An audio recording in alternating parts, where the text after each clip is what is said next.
My name is Canan. I'm from Hafta newspaper, Turkey. And I'd like to say congratulations. I enjoyed the show very much. Though I have to admit, I had to close my eyes at some scenes. It was the tension was so real and everything else. And I just wonder, did you ever feel the same way while filming at any time? Yes, all the time. Oh All the God. time. I'm glad that I don't have to do what they have to do, but like I was shadowing John Wells when he was directing episode one of the second season, and they have this whole chest cavity that's all open, and let me tell you the layers of body tissue and fat and how real it looks. It was like, come over here, Catherine, take a good look at this, because you know, they pay good money for it. I'm sure it's super expensive. It's so revolting. I can't take it. I cannot take it. I'm Yeah. grossed out by the dummies. And you?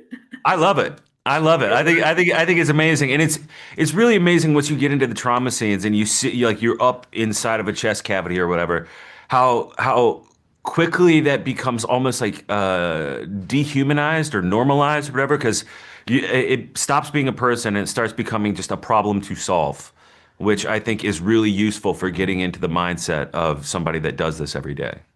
Yeah, Yeah, they do look at it that way, right? Yeah. it's a Oh, crazy job, really.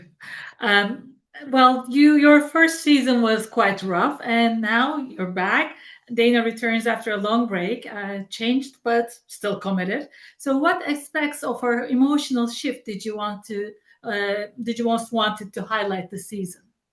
well, I really just follow what they write. I very much trust them. I sort of free fall into whatever Scott Gimel would like me to do. But we definitely see a tougher Dana, edgier Dana, one with less patience, and one that's just a little on guard for anything going on, any violence or anything that might come towards her. It doesn't seem like she wants to take any back talk or anything from anybody this year. So she has a shorter fuse, I think, as a result of being punched. Understandable. And for Langdon, he's back to ER as well. He is trying to rebuild the trust he lost, and while he's facing himself honestly, how did you balance his vulnerability with his resilience?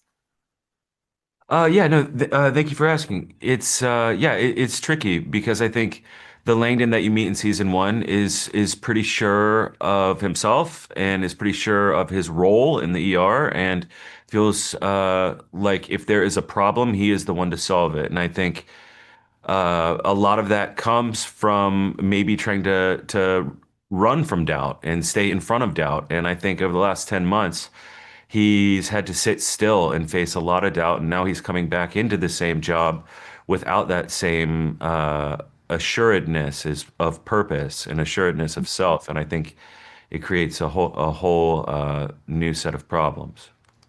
I see. And what would you most like viewers to understand about your journeys this season? Well, I think the whole thing is the thesis of the pit in general is a love letter to emergency, emergency workers and healthcare workers. And so I think to just see the pressures that they're under and the complexities of their jobs and what they're holding up for us all in society, in fact. So I think that is really the thing to really illuminate what these workers bear for the rest of us. I see. And if you could tell the viewers one behind the scene moment that captures the spirit of the show, what would it be for the second season?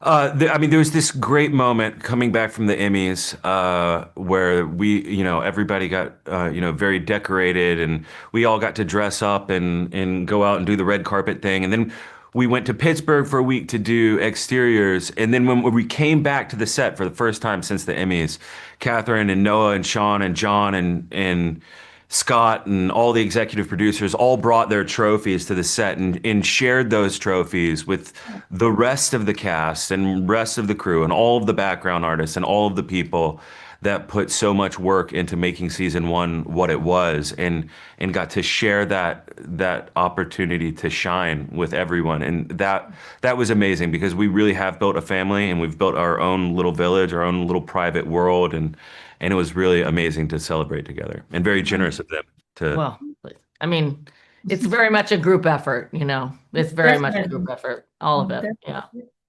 And what surprised you most about working with this cast, either on set or in the story itself? I was just really surprised that, there was some kids had more experience than others, but like this is my 9th series, right? And so to see people going in that was their first series or maybe, their second television job or something, and how well they did, like I would never, as a young actor, have been able to do as well as they did. I wouldn't have been able to handle the pressure.